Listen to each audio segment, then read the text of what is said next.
So for those of you that don't know me, my name's Jessica Giannino. I'm the state rep for the city of Revere, the town of Saugus, and the city of Chelsea, and I'm really excited to be here with you guys tonight.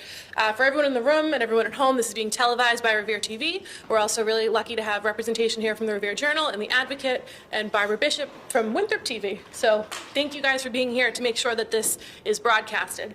I want to start by acknowledging the elected officials that took the time to see us this evening. First and foremost, my colleague, Representative Turco, who is here live today through Zoom. He'll be speaking in a moment. I'm going to hold him up in the middle. He sends his sincerest regards, unfortunately, due to COVID. He's taking the meeting remotely this evening, but he's with us. He's live. He can hear everything we're saying. And Jake from his office is here to represent him, so thank you, Jake. We have our Ward 5 Councilor, Al Fiore, here. Town meeting members from Saugus, I'm going to butcher your last. Delios, sorry, and Peter Manugian. Mark Silvestri, Revere City Councilor at Large. John Kingston from the Revere School Committee. And Carla's here. Where's Carla?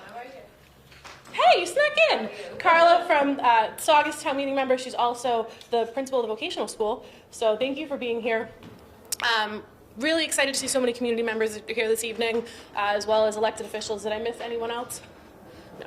All right. So we're here tonight to talk to you a little bit about what's going on in terms of the facility and what happens life after Wheelabrator, right? So we have a speaking program, very informal, very conversational. You're going to get to hear from some local residents. You're going to get to hear from myself and Representative Turco.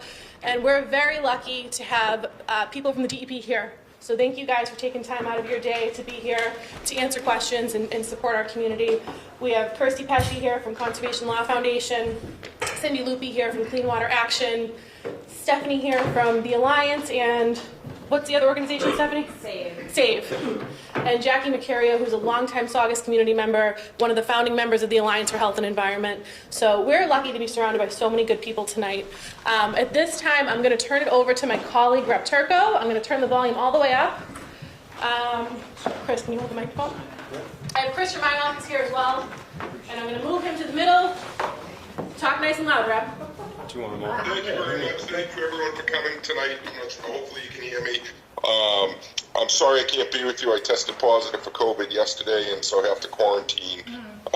And so my apologies for not being here. I think tonight's meeting is important. I want to thank the people at DEP for coming.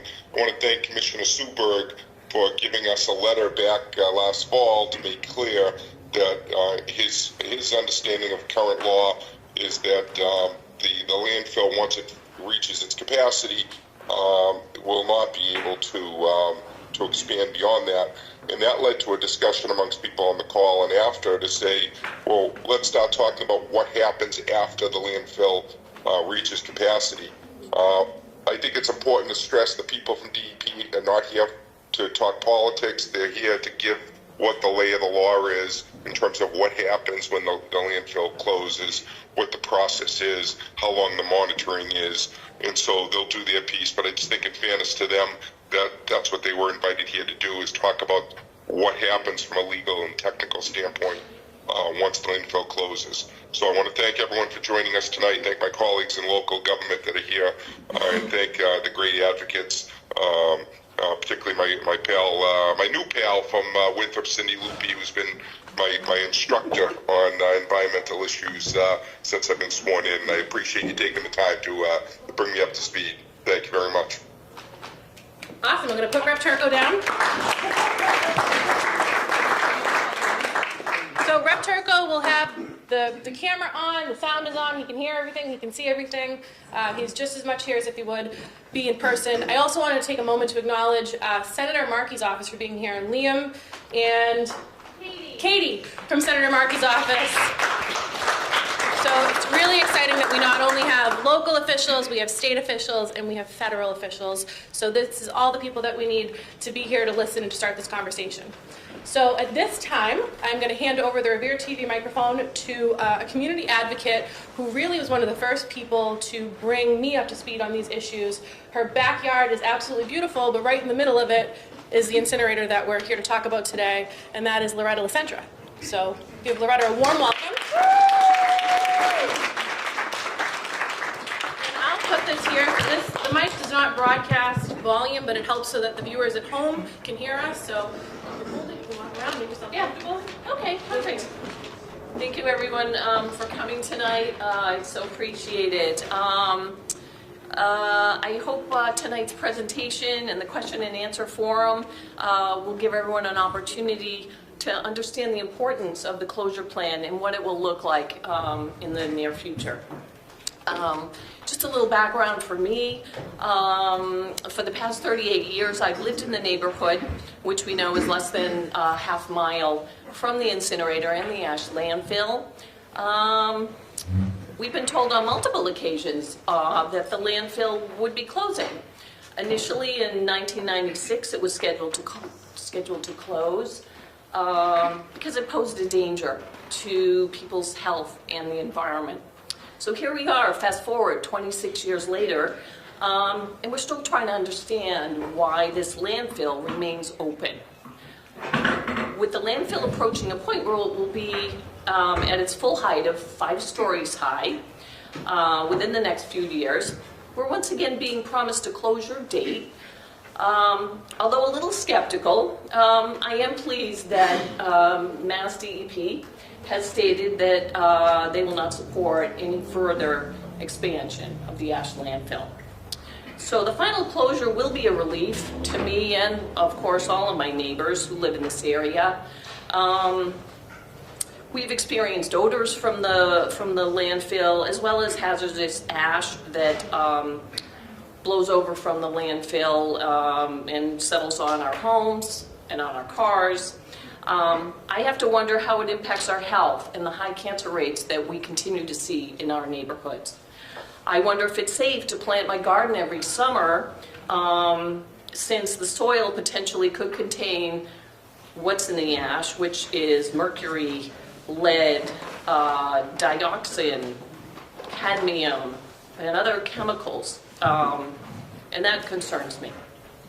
I wonder if the people who fish in the Pines River over here know that their catch may be contaminated by the leachate that may be escaping from the landfill. The higher tides and the frequent flooding that we also see could potentially breach that landfill, causing an environmental disaster that cannot be contained. As an environmental justice community here, we've had enough. And so, for these reasons, it is imperative that we start planning now for the landfill closure. Tonight's meeting will help us further that goal, and I want to thank everyone for being a part of this effort, and your presence here tonight is so appreciated. Thank you so much.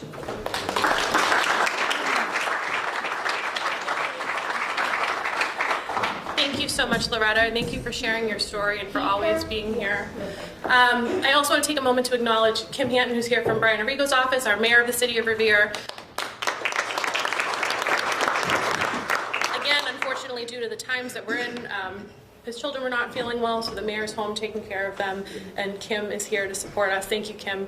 I also want to take a moment to do something that I neglected to do at the beginning of the meeting that I originally had anticipated, but listening to Loretta reminded me, when you talk about, you know, some of the things that have happened in this area, we talk about cancer and we talk about those effects. This neighborhood lost 2 community members in the last week, Billy Ligorio and Marie LaValle. And I think it would be appropriate if we just take a moment of silence in memory of their lives and all of those that have been lost in this neighborhood and the neighborhoods in Saugus due to cancer. So I just ask for a moment of silence and prayer and reflection.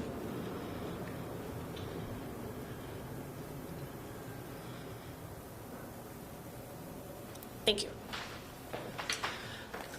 On that note, I would like to next hand it over to someone that's been working on this issue for a very, very long time, longer than I've been your state representative. And I met originally, you know, on the Alliance for Health and Environment, working in Revere and Saugus, and that's Kirsty Pesci. Kirsty is with the Conservation Law Foundation. She's an incredible advocate. I don't think there's anyone in the world that knows as much about incinerators or this process than Kirsty, so thank you for taking the time to be here today, and hand it over to you.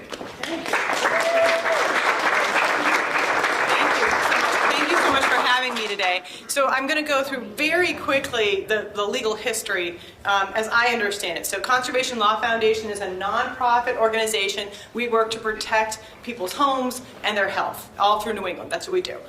Zero Waste Project is part of that, and we're about not only stopping dangerous incinerators and landfills, but also composting and solutions, bottle bills, like all the stuff that really solves these problems, which we could do a whole nother night on, and I'm happy to do that sometime. So what is happening here as Conservation Law Foundation understands it? So in the 1950s, 1960s, there was a landfill, a regular trash landfill. And in those days, a trash landfill meant a lot of times it was in the water, right? You couldn't build a house there. It was considered useless land. So wetlands, marshes, that's where our landfills ended up. And what they did, they dug a hole. Like, it's simple as that. There was no big liner system. There was no compaction of clay. They dug a hole. Now, it happened to be clay there because it was a marsh, but Rumney Marsh has never been constructed or modified in any way to make this contain that waste. So you got about 20 or 30 feet on the 140 acres entirely. You've got about 20, 30 feet of municipal solid waste, meaning regular trash. Could be construction and demolition material. You got trash there in a layer, uneven layers across. Then in the early 70s, people were sick of the odor from the landfill. And so folks came forward and said, you know what would be a great idea? This new technology, incineration. We'll burn it, we'll make a little energy, the waste goes poof, right? Now nothing goes poof, there is no way. So what really happened is they burned it, and you're emitting the chemicals and toxins and toxics and heavy metals into the air, and then you're creating ash. So for every 4 tons of trash, you end up with a ton of ash. And that ash has to go somewhere. They put it on top of the municipal solid waste, the regular trash. And they made the ash mountain you see now, okay?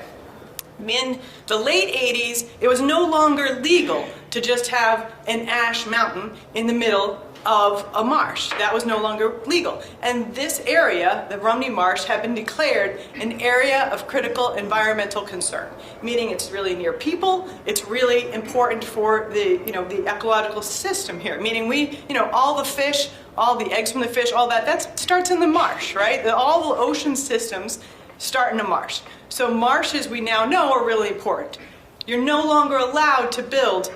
You can't even build a porch on the ACEC, the Area of Critical Environmental Concern. Like, it's really restricted now. So, and the landfill is no longer allowed there, and it's not allowed to expand there. So in 1989, there was what's called a consent order. A consent order, when you get one from an agency in Massachusetts or any state, means you screwed up. You've gone too far. It's not a good situation. The consent order said, this is closing December 1996. This landfill is done. They put a wall around it. They kind of figured out where the edges of the landfill were. Still not really clear, but figured out where the edges were, put a slurry wall around it. They never built a liner or dug in. They just put a slurry wall around it. And they started measuring whether there was water higher inside the landfill or outside the landfill to determine if the flow was going out or the flow was going in with what they call basometers. That's the monitoring that's in place. Because that's all they were doing, they were not putting groundwater monitoring wells around the landfill, as any other landfill in the state would be required to have. They were not putting a liner system on top of it. Because they weren't doing any of that, they were required to close it in 1996.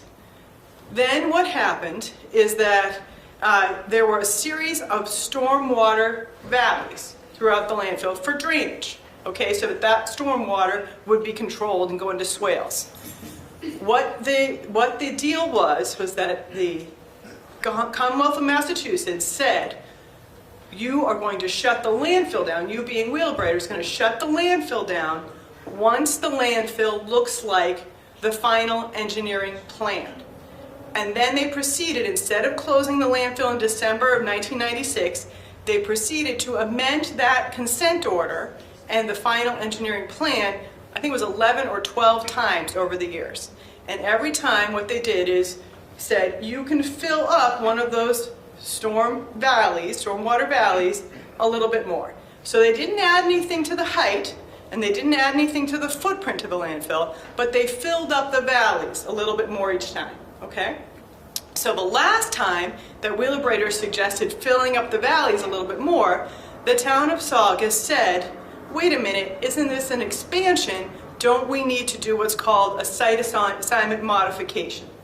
So Conservation Law Foundation and the Board of Health appealed the permitting process and said, Mass DEP, this is an expansion, you need to get these other permits. And the Mass DEP said, this is not an expansion, this is an expansion of capacity.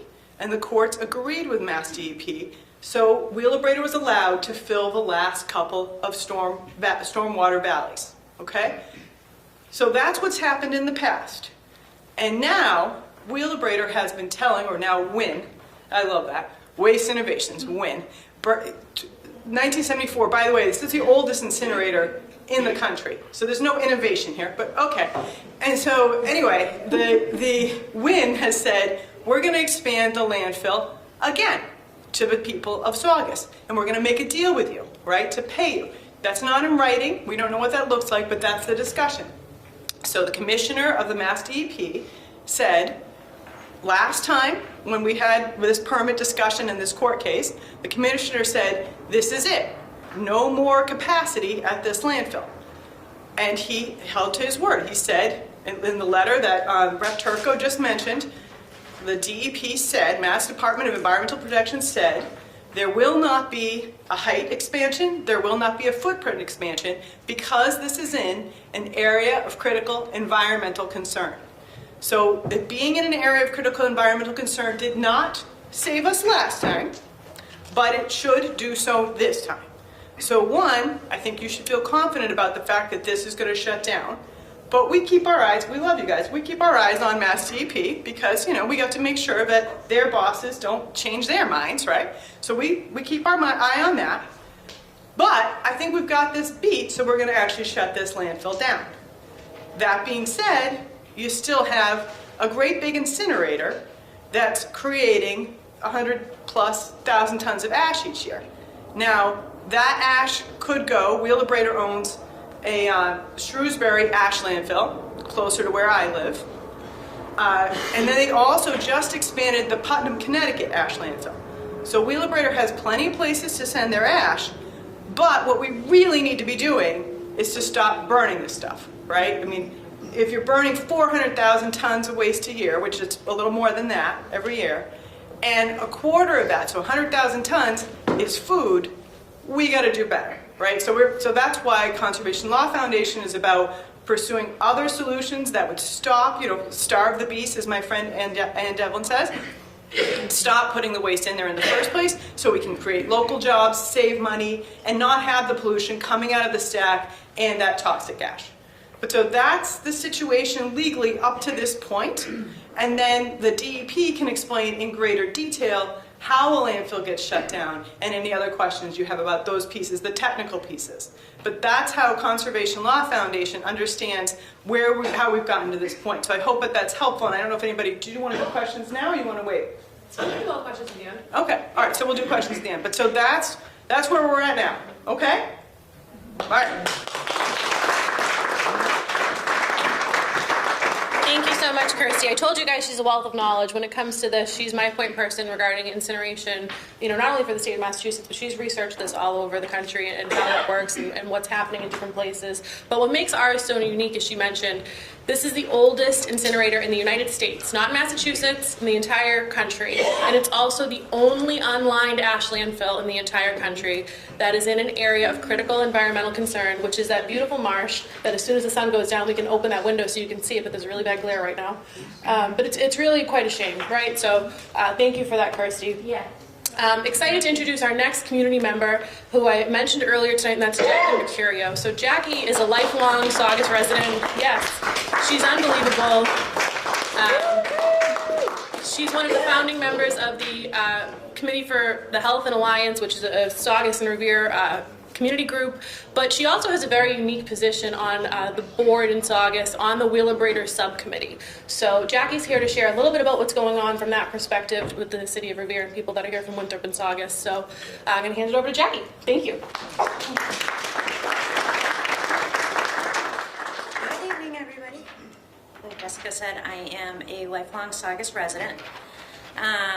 Like Loretta, I have spent over 40 years living less than a mile away from the landfill and incinerator. And not only have I lived there, but my entire family settled there in that area over 100 years ago. So they have survived the DiMatteo dump, Fresco, Wheelabrator, Wind. It's just been an onslaught of all sorts of different issues for a long time, and all the way back to my great aunt used to wheel my mom in her carriage down to protest in front of the ash landfill for closing it. In front of the landfill to close it back when it was DiMatteo's. So I have a really long history. Unfortunately, that links my family and their health, unfortunately, to this site. So I try to stay as active in Saugus as I can with it. So currently, I am on the Saugus River Watershed Board, and I'm also on the Board of Health Subcommittee for Wheelabrator. I think that this subcommittee has been working with Wheelabrator for the past year to try to basically form a host community agreement. Of course, we still don't have any details about what would be compiled of this host community agreement, but we are getting a lot closer.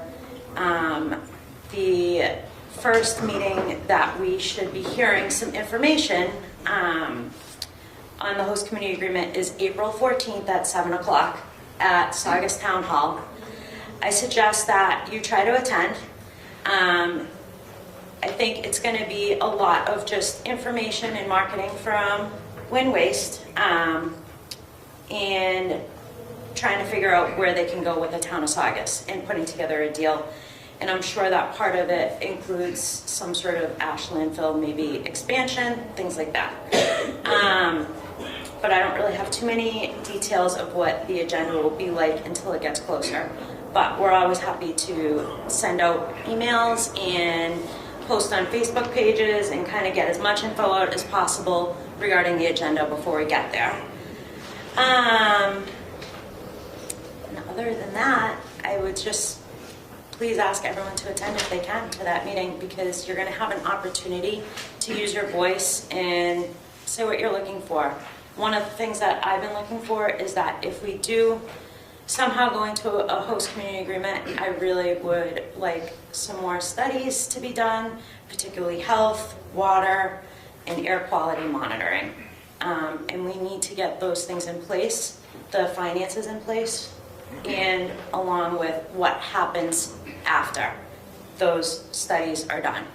I would really not like to see what happened with the last public health study happen, which is there were some elevated cancer issues in our area, and it just got dropped to the floor and no one ever followed up, did any more research. It just was kind of a, all right, move on. So I think it's our chance to voice that we really would like to see some more action. Other than that, that's it.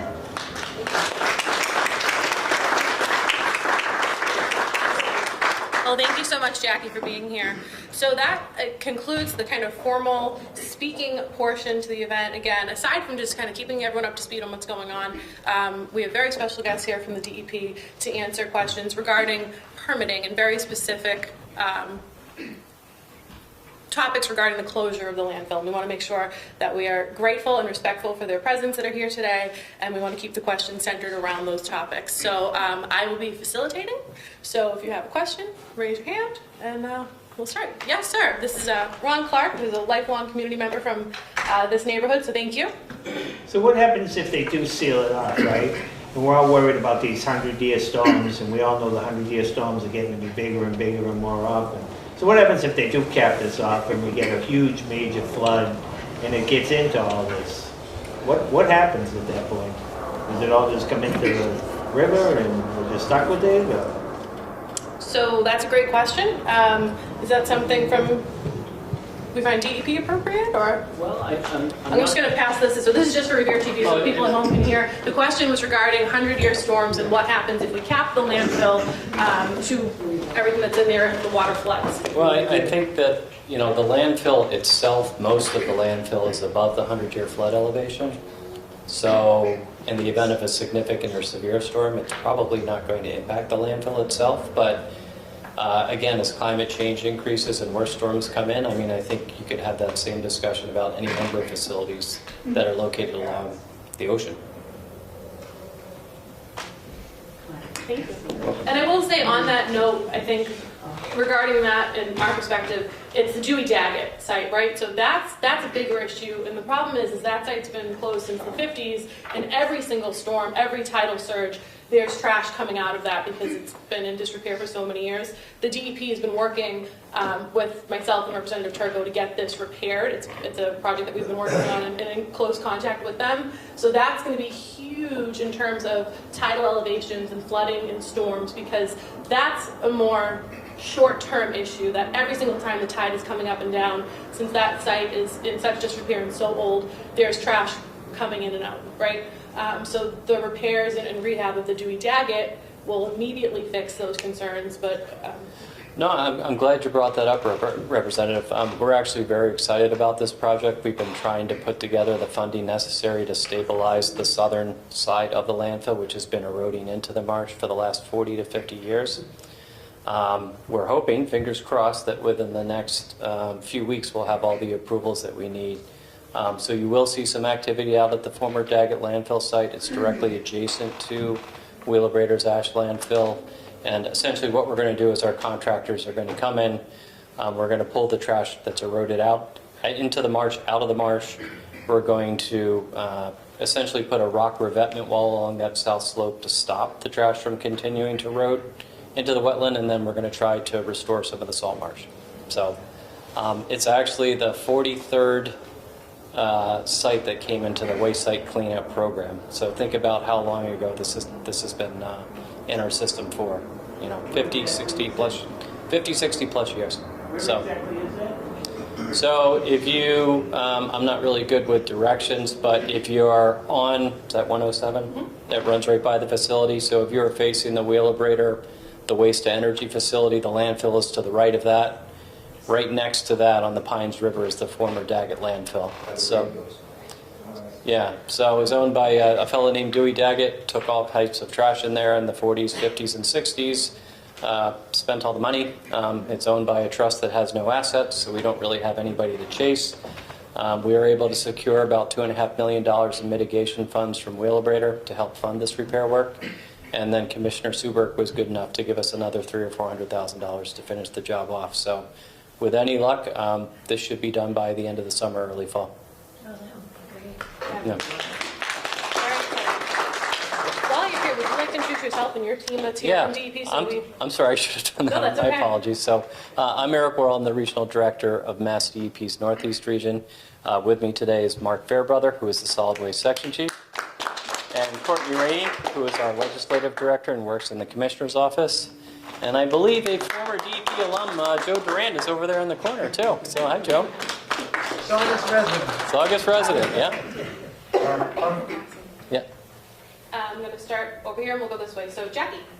Can I ask a follow-up question to the Daggett project? Sure. The material that you're pulling out of the area, does that get tested or anything as you're pulling it out? What's going to happen with, that material? Yeah, so we, again, this is probably maybe a little more history than you want. So previously we had secured another $589,000 in funding out from Wheelabrator to do assessment under 21E, come up with a cleanup plan for how we would address this problem. And that included extensive sampling of sediments, the water column itself, as well as groundwater. And essentially what all that confirmed is it's trash. It's just trash. So that's what we're pulling back. We're reconsolidating into the landfill, and then we're armoring the slope so it doesn't continue to erode. So none of that stuff that you're pulling is the contaminated debris? No, it's just solid waste. Yeah. Cindy, were you, or was it you? Yeah, I had a quick question, and again, thank you so much, members of the DEP and local officials for being here and having this community conversation. It is so helpful because there's a lot of misinformation out there, so really appreciate hearing from the people in charge of regulating the facility where things are at. So my question is, and I think it's one that's on a lot of our minds, is we know there isn't a date certain when that facility will close. It really has to do with when it reaches capacity. And we know that it's on the road to reaching that capacity. So as we get closer, what are the steps that we as a community can take on with foresight and forethought that would help prepare for next steps? Are there plans? What are the steps involved in closure when we get there? Because I think we all want to have a really thorough and transparent conversation about that, and also really think about the town of Saugus and what its needs are, and the workers at the facility and what its needs are. We need to think about this holistically as a community, and as much information as you can share with us about what our state regulations require when it comes to the kind of closure steps that are called for by our state laws, that would be really helpful. Sure. Well, so a couple of things, and I think many of you are already aware of this, but on an annual basis, Wheelabrator is required to provide an update to DEP on the estimated remaining capacity at the landfill itself. And I think from November of 21, the most recent estimate is 3.6 to 4 years. So that would take us, to the end of 2025. The final engineering plan, the closure plan, has already been approved by the department, so that's already in place. So once they reach that 50-foot height elevation across the entire landfill, then they're required to cap and close it. And when you say cap and close, what kind of steps are involved with that would give neighbors like Loretta, some comfort knowing that the pollution will be responsibly contained? Yeah, so there are a couple of ways that you can cap a landfill. One is with a clay liner, another is a geomembrane, which is pretty much what everybody uses these days because it's much easier to work with. So it's a very heavy, thick polyethylene duty liner that once you shape and grade the landfill to the final contours, that goes down, then you have your drainage layer on top of that, then you loam and seed on top of that. And that essentially, once you achieve that, then that puts you into what's known as post-closure. And you have to have a post-closure operation and maintenance plan as well, which requires ensuring that the cap is maintained, that you're not having erosion or any other types of issues on top of the landfill. And then there's still required post-closure monitoring. For planning purposes, it's about 30 years. Great, thank you. Thank you. Sure. Cindy? Peter Manukin? Thank you, Eric and staff, for being here this evening. And thank you, Representative Turco, for your work, as well as Representative Giannino. We really get great support. One of your predecessors, Thomas McLaughlin, once told Saugus at a similar meeting that the ash was not being dumped there, it was being stored for future use and future testing. I'm happy to see that the DEP is now, and Commissioner Suberg is recognizing that the end is near. This is saying this time of year, hope springs eternal. And there's hope in this room that this time it's really going to happen. But I also know that from a Wheelabrator perspective, a WIN perspective, hope springs eternal for them. And my question is, what is it that, they keep sprinkling money around in the community, they keep trying to have in this task force that both Colin and Peter, both Peter and Jackie are on that. And the 5 town meeting members have sent a letter to Commissioner Suberg saying we support his reading of the law. But what is it that Wheelabrator, as someone said to me, a Vietnam veteran, says, in a host agreement, what does the town have to give them? What is it that would have to happen for Wheelabrator to get an extension or an exemption from the ACEC? Is there would it be a regulation change? Would it be a change in law? What is it that they possibly could hope for that would allow them to go to 60 feet or 70 feet. I mean, right now, it seems pretty clear that the end is near, that the ACEC cannot be compromised, but laws change, regulations change. I'm just curious, what is it that, what would it take for Wheelabrator to be able to do that in spite of these regulations and the ACEC? Yeah, well, again, I'm not sure I really could speculate on that. What I can tell you is that under current law and current regulation, that a vertical expansion would require a new site suitability report from the department and a site assignment from the local Board of Health. And again, under current regulations, expansions in ACECs are expressly prohibited.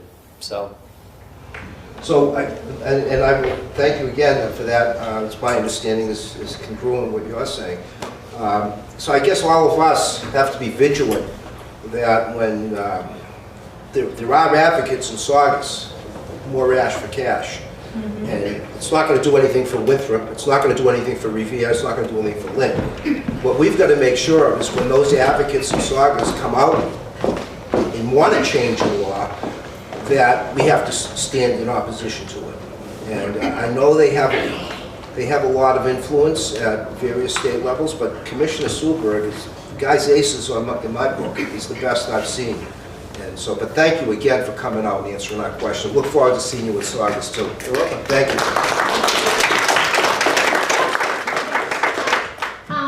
I have to say I was ignorant until 5 years ago when I joined the Mothers Out Front. Even hearing anything about a Wheelabrator, and we're not that far. I'm from Winthrop, and we're not that far from you all. But it was very concerning once we understood what all of you have been going through in this town and the impact that it has, and also besides your health and the air and all the things, but also you've lost a beautiful marsh, the Rumney Marsh, and how much that has been impacted. But in my thoughts, and you know, I guess I don't trust all of these people that are guaranteeing you that there won't be another level added on to another level. I think of in Weymouth, they have the Weymouth plant, and they had already stopped the production of it, and within 3 days, it came right back. And also we have now the Peabody Peaker plant in Peabody. So now it seems that instead of the people that are involved with all of the plants and the Wheelabrator, they pretend that they're going to do what they're going to do, but it never seems that they follow through with it. So then here we are, all working together, and though we may not feel it the way that Saugus does, or Weymouth, or Peabody, we still are behind all of you in Saugus for the things that are going on and affecting you. And I know the people from Winthrop right now will be with you, and we'll all attend the meeting on April 14th, is it? And but I just wanted all of you to know how much we do care about you all, because you never know, it could end up being in our backyard. And so that's all I wanted to say.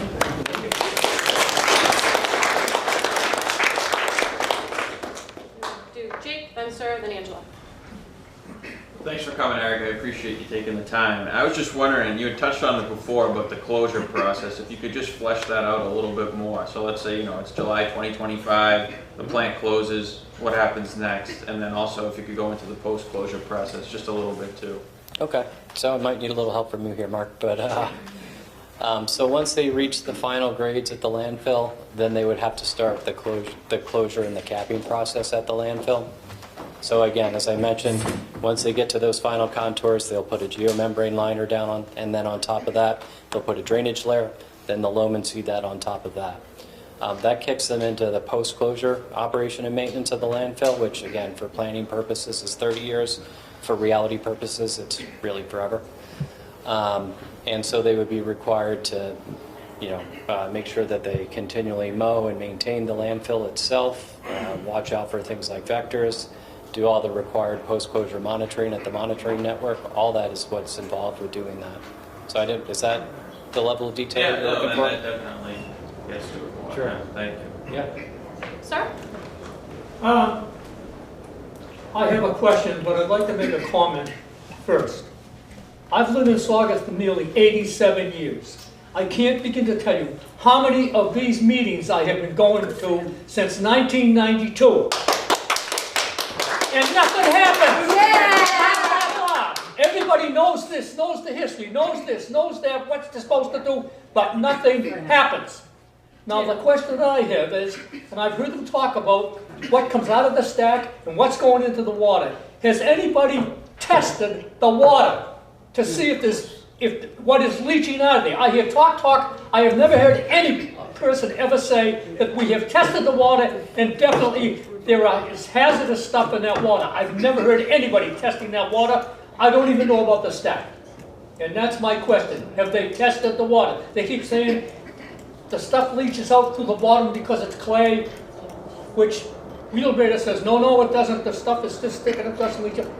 Why don't they test the water and find out?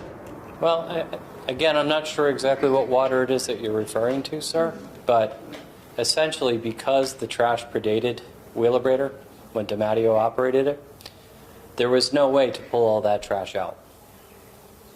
So there is a clay layer underneath that landfill, which serves as an impermeable layer.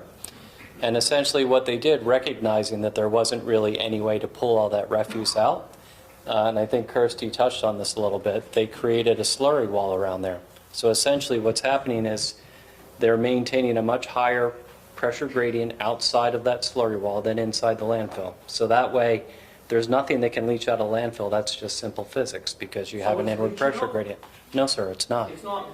No, it is not. It's not. Wait a second though. The clay is permeable. It's not as permeable as soil or gravel. But clay is permeable. It just takes a certain number of years, and it's been there since the 50s. So again, there hasn't been testing around there for the water. I think there should be testing. I do too. Yeah, and I think that makes sense. But again, 25, 30 years. but again, I think that's totally fair. The problem, unfortunately, is that a marsh system is so complicated because you've got 3 rivers and the ocean and a marsh. So even figuring out where the testing should be, what happens, unfortunately, is that you've got the Dewey Daggett landfill right there. You've got an incinerator spewing from the stack. And then you've got the ash landfill with old trash underneath it. Who's responsible? And so that's why I think it's very difficult to do the testing and very expensive, but I think it's still important. And you have solid waste outside of the landfill proper. Yeah, so the landfill, that wall is, and solid waste coming out of the Dewey Daggett. So I'm not saying that, it's a very complicated site, but I think it makes sense to test the air, put air monitors around it, and to try and figure out water testing, definitely. But also, I think test the people who live around it. Like, it's as simple as that too. So again, none of this is, what would happen is then you'd get in a fight as to who caused what pollution. I don't want to make it seem simpler than it is. What we do know is that then the landfill should close. So I think the most important thing is to get that capped and closed as soon as possible, honestly. And to shut down the incinerator. Yeah. Well, I think the only way they're going to shut it down is to get somebody to bomb it. Really? Bomb it! Bomb it! Then there's no more Wheelabrator. Well, a raccoon took it down a couple times, so I don't think we need a bomb. Just a raccoon gets right through the wires. That's enough. Just a nice raccoon. We've got some disturbance where I live. We can bring you some raccoons. Angela. Thank you, sir. I've been living here for 30 years. There's one thing that you said that after 60 feet, it can't go more than 60 feet. It'll take about 50 feet. It'll take about 3.5 more years to get to that capacity. Vertically, you said. Correct. What if they decide to go horizontally? Same thing. That still triggers an expansion that would require a new site suitability and site design. Okay. Still prohibited. And Jessica, you touched upon 2 people that passed away. Do you know how many people in the Point of Pines have passed away because of cancer, due to cancer? How do we know that it's not because of this pollution? how. Years ago, I remember about 30 years ago, they started doing some testing. And all of a sudden, those numbers disappeared. We never heard about it again. Is there any way to start doing testing down here and see if this is causing all these people to get sick? I myself have had cancer. So I'm worried, like, is this what's causing all these illnesses in the Plain of Pines, and what can we do to try to make it stop and definitely close it this time instead of listening to it being closed for so many years and nothing being done about it. And I understand what he's saying, bomb it, but it's just, it's got to close. It has to close. We can't live like this anymore. I mean, you're talking up 10 years. And every time they keep saying, oh yes, we're going to close it this time, we're going to close it this time. Oh, well, guess what? They got another extension, and they got another extension, and they got another extension. How do we know it's going to stop? How does he really know that it's actually going to stop this time? That you are going to cap it, that it is going to speak goodbye, you know? Well, you threw a lot at me there, but just a couple of thoughts. I mean, one is the Department of Public Health is the state agency that does those types of public health assessments. They did do one in 2016. The conclusion, and I'm just telling you what the conclusion was, is that they did not find any abnormal rates of cancer in the surrounding area. I know a lot of people, still have the same levels of concerns and perhaps question the validity of that study. They only looked at Saugus, they didn't look at Revere. Especially the Point of Pines, the way the wind blows. Yeah, well, because that's where we live. Well, again, we're DEP, not DPH, but the Bureau of Environmental Health Assessment are the ones that do those types of studies. And certainly, I think you guys are free and welcome to approach them to see if they'd be willing to do another study. And Angela, I'll add on that. I could walk down every street in this neighborhood with you appointed houses, and we could go down, and if we walk through here, through Ward 4, that abuts the marsh that way, where Jackie lives in her family in Precinct 10, and every other house on the street has someone that has breast cancer, lung cancer, prostate cancer, a different form of cancer. The problem that we have in this community is Wheelabrator's definitely the #1 offender. We have the traffic from Logan Airport and the planes that sit over your homes over here. We have the traffic that comes over the Tobin Bridge on the other side of Revere. We have GE down the road. So there are a ton of different environmental polluters in this community that make it that much worse for us. And that's why we face the difficulties that we do with respiratory illnesses, with cancers. I mean, you look at the pandemic, it affected people, environmental justice communities, because there's a respiratory virus. Yes. In communities like this that are breathing in air and pollution constantly, right? So something that I am excited about is we did get some purple air monitors. So I know that that's one way, we get the water and the air are the two main things we get to test, right? So these purple air monitors, with the help of Senator Markey, are going to be in the town of Saugus. We already have some in Revere, that we can start to measure the levels of what's in the air, dioxin and all different toxins. Yeah. Can you get closer to us? So we're definitely working on that. So right now, they're in the Beachmont area because of the airport, and there are some that we just got for Saugus and precincts 3 and 10 over here that abut the marsh. So we're working on getting more testing in this area, specifically for air, but there's no doubt that air and water both need to be monitored. And I'm not going to put DEP on the spot about that because, again, health versus environment, but yes. Yeah? Yes, Ron. All right, quick question. First, a quick comment. Down on the boats here, we had it tested, and I never really got a good answer. And some of it was debating whether it was the airplanes or Wheelabrator, but we definitely get the black ash all over the boats. There's no question it's all over there. That's just a comment. I never heard which one it was coming from. But recently, not long ago, you had posted something about some of the closings that you and Jeff were working towards and making some progress. Then shortly thereafter, and I was trying to look it up, there was another article that came out of either the Daily Item or Newsbreak or one of them about a appeal that Resco won. Do you know what I'm talking about? Yeah, I think it's open Kirsty. Again, it gets in the weeds pretty quickly. But as I said, Conservation Law Foundation and the Board of Health of the town of Saugus appealed the permit that Mass DEP granted to fill those last 2 stormwater valleys, right? And we lost at Superior Court. The Board of Health appealed again and lost again. So that's the old expansion for the stormwater valleys. And again, now, once those are filled, that DEP qualified that as expansion capacity. Conservation Law Foundation argued that it's still an expansion, even if it was in the valleys, but the state's position was, no, that's not past the height, and that's not past the footprint, so that's not expansion, that's expansion capacity. So it's one of these, we lawyers can argue everything to death, right? So that's what happened there. And so as a result, the permit that the DEP granted to allow those last two valleys to be filled was granted, and that's the appeal that you read about. This letter from Commissioner Suberg and Mass DEP saying we're not going to allow a height expansion or a footprint expansion is a straight up expansion.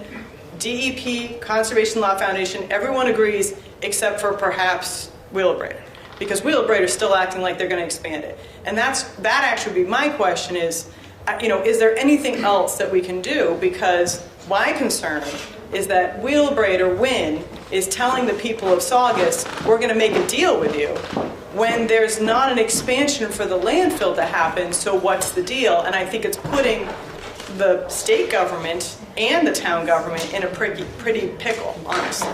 So I don't know if there's anything else that can be done to clarify that, because, that's kind of the crux of the matter to me. Yeah, I mean, again, all I can say is that there is no project or permit application before the department for any type of expansion. So if there was one, then similar to what we did during the last permit proceeding, that would go through a full and transparent public comment process. And I think Commissioner Suberg summed it up nicely in terms of the prospects of that being approved under current state regulation. Thank you. Yes, Peter. Hi, Peter Delios, town meeting, precinct 10, co-members here with me. And I'm on the board with Jackie, this Wheelabrator subcommittee. The question is, well, not really a question, I guess a statement. If it does close, the landfill, and now they're still open and operating and still burning ash, they're going to be bringing trucks in here to get it out.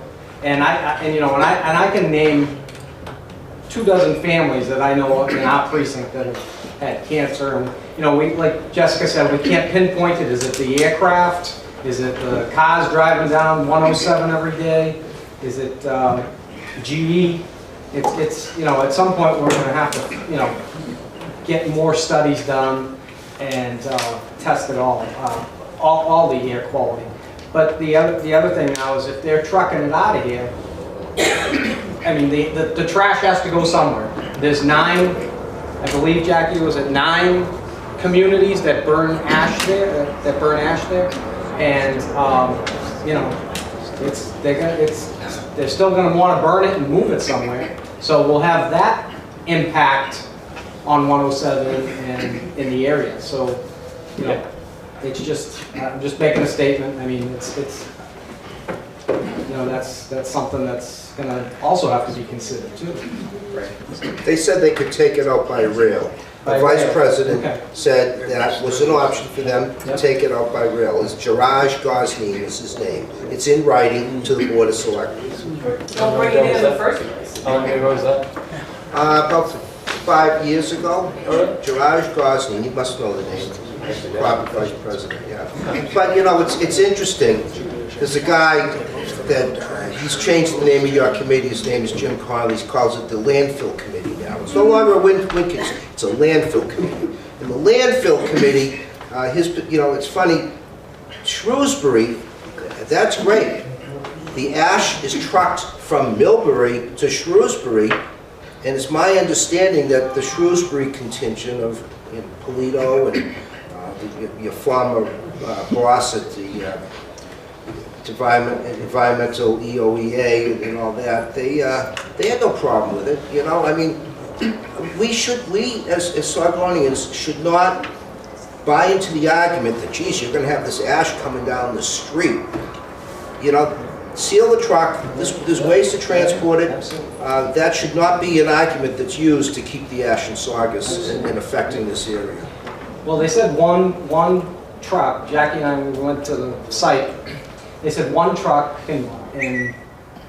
one truck is 1 million tons of trash that's burnt to the ash. So one of their dump trucks is 1 million tons of trash. One full dump truck of ash. One full dump truck. They don't burn 1 million tons of trash. We're 1,500 tons a day, Yeah. and they have 300 tons of ash a day. That's not true. So Yeah, no, probably about that'd be a pretty That's big not truck. true. No, that's not true. Yeah, the whole facility burns, is it 426 a year? Yeah. 400. Yeah, see, I like it, Mike, got someone else who knows the And numbers. most than I trucks know. only hold Yeah, about 15 or 20 for a year, tons. yeah, for a So- year, for a year, they burn 400, a little over 400,000 tons a year, so. Eric, I learned a new piece of information from you that Peter might be interested in too. When we met last time, you talked about that there was already a trucking map in place, right? Something you had said, there was already a map for The staging trucking. and transfer from the site had already been an approved activity for Wheelabrator. Yeah. Like a future plan. A future Just so we're on In the the, same. right, in the event that that's. In the event In the that event that they truck out ash, Yep. that actual traffic plan is created and there's a route already, I think, on a map. I don't know about the route necessarily. I'd have to think about how far we got down that road when we approved that, or if that was to be worked out locally. I mean, there's certainly a staging area on the site itself to get everything loaded up the truck out, but I'm not sure whether the actual, I mean, there's only so many ways to get out there, right? So, Yep. yeah. I'm sure that Peter don't want it going through the backyards. Yeah. They'll be at that meeting. I mean, again, we're just, so everyone's clear, we're happy to share any information that we have with anyone who's interested in it. So whatever you would like, if we have it, we will give it to you. And just go with one more. Sure. The elephant on the roof. If they don't do it over there, where is it going? The trash. The trash? So, I mean, there's a few different concerns with answering that question, and I'll start and then I'll hand it off to the team. First and foremost is a bigger picture conversation about reusing, recycling, and reducing.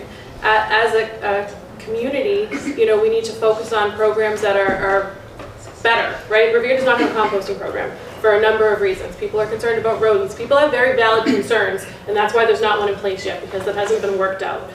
We need a composting program. If we're gonna, you know, limit our trash use, that's a huge first step. Another big step is, you know, a recycling program. There is so much misinformation regarding what you can recycle, and I spoke to a school about this recently. If people put one thing that doesn't belong in their recycling, it contaminates a whole load of recycling and it gets dumped right into the incinerator, whether you went through it or not. So educating people on proper recycling. So there are a number of different, you know, zero waste initiatives that we can talk about and really encourage in our communities that limit the amount of waste. Is there still going to be trash? Yes. You know, in my lifetime, will trash ever completely disappear? No. But can we get better? Yes. And I think that that's going to be a conversation we'll have further down the line about, you know, well, what do we do with that trash that's left? But how much can we reduce? I know, Kirsty, you're the numbers person. What percent is food waste?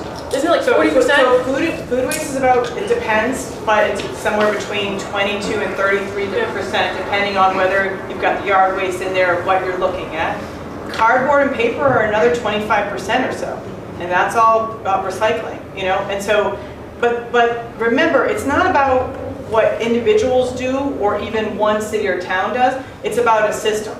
And there's a lot of lying right now about what's recyclable. You know, plastic is really only recyclable a few times at best. Most of it's not recyclable at all. We gotta be real about that.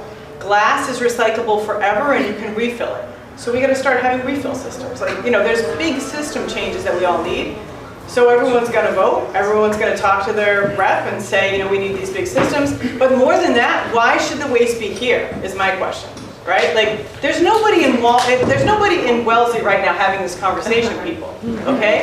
And there's nobody in Weston having this conversation. And that's not okay, right? So that's what I would say. If people will not put up with it anymore, then the state will find answers, because there are answers to all of these problems that will create local jobs and save all of us money. You know, just the waste companies that'll lose out. There was a conversation about Weston.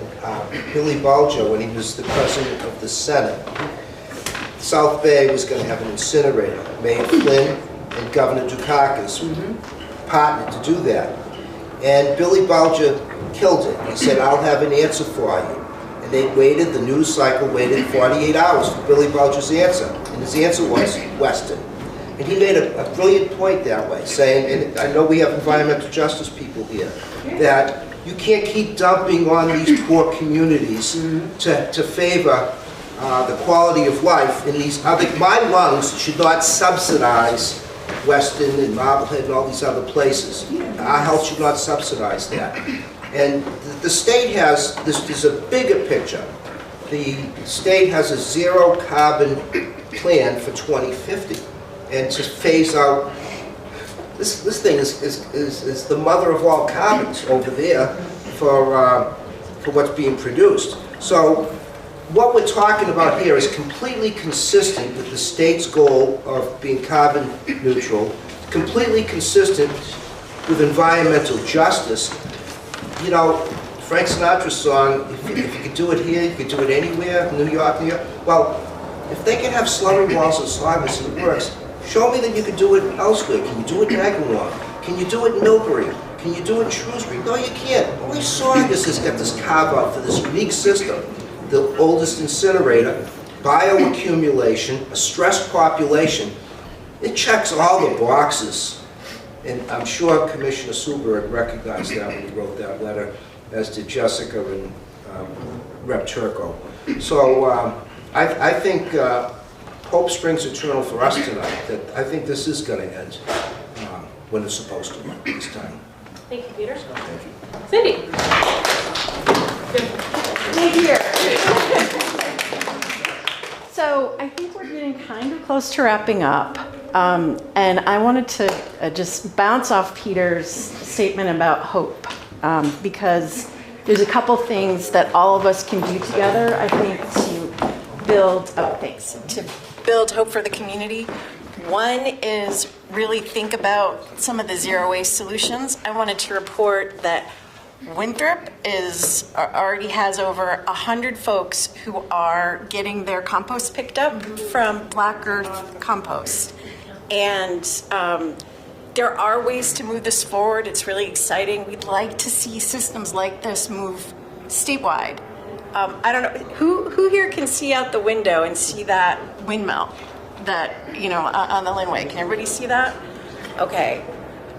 20 or so years ago, people in Salem and in Fall River were looking at coal plants and asking, why can't we have a windmill here instead? Why do we have to have these smokestacks that are leaching and emitting things that make us sick? It's the exact same situation here. What we want to see is more zero waste strategies, statewide, systemic. And the way that DEP has really embraced clean energy, we can do that with zero waste. So for people here who are interested, raise your hand, write down your name on the sign-in list. We want to work on those alternatives so that the question isn't where does the waste go, but how can we change so that no community has to bear that burden in their backyard? That's one thing. And the other thing I wanted to say is that there are too many of us who have cancer, who have illness, who've died before we need to. A big part of why this is so emotional is that this is about people we love and care about who are no longer with us. So it's going to take a while for that facility to close. In the meantime, we can also work on fighting the toxicity of the trash that goes there. So for people who want to cut down on carcinogens in our life, there are also bills that we all are working on that would phase out chemicals like PFAS in everyday products so that what we send there is also less toxic, so there's less pollution, even in the intervening time before that facility closes. So there's lots of follow-up that we can do together, and I would love to have this community and Kirsty and all of us have that follow-up on talking about zero waste, what we can do to move that forward, and some of the action steps we can take to get toxins out of our daily life systemically and holistically. So I hope you all, show of hands, shout out, put your fist up. Who is ready to fight cancer at that level?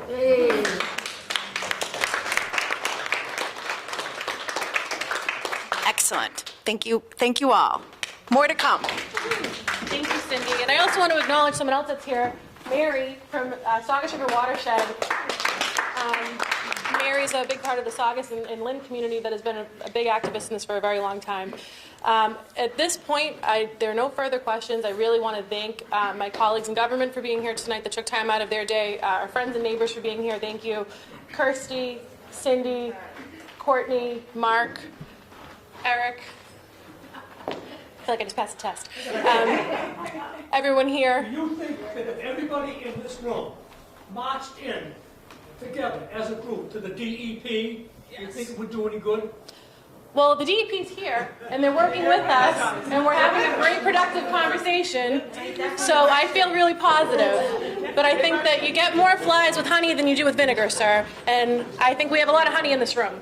So I'm really grateful for everyone for being here tonight. Thank you so much. I hope you have a wonderful evening. Stay safe. And again, if you have any questions, please reach out to us. If you follow the Alliance for Health and Environment on Facebook, we'll post updated meetings as well as myself and Rep. Turco's Facebook pages. But thank you.